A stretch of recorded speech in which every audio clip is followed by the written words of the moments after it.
പണ്ട് ഞായറാഴ്ച ദിവസം രാവിലെ ഇങ്ങനെ കിടന്നുറങ്ങുന്ന കാര്യമൊന്നും മനസ്സിൽ പോലും വിചാരിക്കാൻ പറ്റില്ല കേട്ടോ.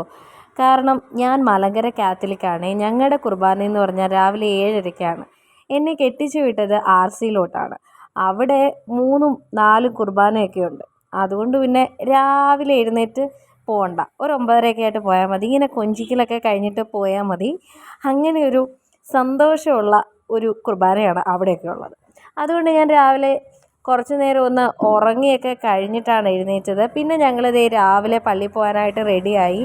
എനിക്ക് ഭയങ്കര ക്ഷീണമായതുകൊണ്ട് ഞാൻ പ്രത്യേകിച്ച് മേക്കപ്പൊന്നും പൊതുവേ ഞാൻ പള്ളിയിൽ പോകുമ്പോൾ അങ്ങനെ ഇടാറില്ല കേട്ടോ. അങ്ങനെ അതൊക്കെ കഴിഞ്ഞ് രാവിലെ പള്ളിയിൽ പോയി കഴിഞ്ഞാൽ പിന്നെ അന്നത്തെ ദിവസം നമുക്ക് പട്ടിണിയാണ്. രാവിലെ അന്ന് കാര്യമായിട്ടൊന്നും കഴിക്കില്ല. വല്ല ചായയോ ഉഴുന്നുവടയോ അങ്ങനെ അങ്ങ് നിൽക്കും. അതിന് വേറൊരു കാരണം കൂടെ ഉണ്ട് കേട്ടോ. കാരണം പള്ളി കഴിഞ്ഞ് നല്ല സൂപ്പർ കപ്പ വേവിച്ചതും ബീഫ് കറിയും കൂടി കഴിക്കണം. ഞായറാഴ്ചയാണോ ഇത് രണ്ടും എനിക്കും അച്ചാച്ചനും മസ്റ്റാണ്. ഒരാൾ പരിപ്പുവടയൊക്കെ കഴിക്കുന്നത് കണ്ടോ. അപ്പം അന്നത്തെ രാവിലത്തെ ബ്രേക്ക്ഫാസ്റ്റ് കാപ്പിയും പരിപ്പുവടയായിരുന്നു കേട്ടോ. അത് കഴിഞ്ഞപ്പോൾ ഞങ്ങൾ വന്നപ്പോൾ ഇതൊക്കെ വാങ്ങിക്കിട്ടാണ് വന്നത്. എന്താണെന്ന് മനസ്സിലായല്ലോ, നല്ല ബീഫും നല്ല കപ്പി.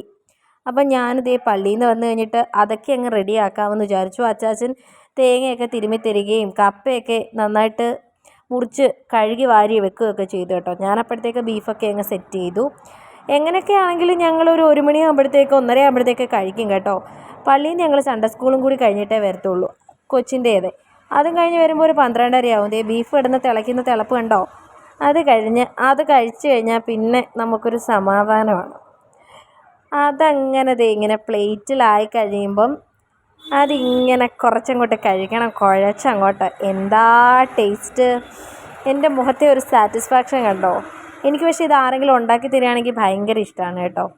അത് പറ്റില്ലല്ലോ. ഇത് കഴിഞ്ഞിട്ടൊരു ഉറക്കം, അതാണ് നമ്മുടെ സൺഡേയിലെ മെയിൻ പരിപാടി എന്ന് പറയുന്നത്. ഇനി ഒരു 4 മണിയാകുമ്പോൾ പ്രതീക്ഷിച്ചാൽ മതി കേട്ടോ.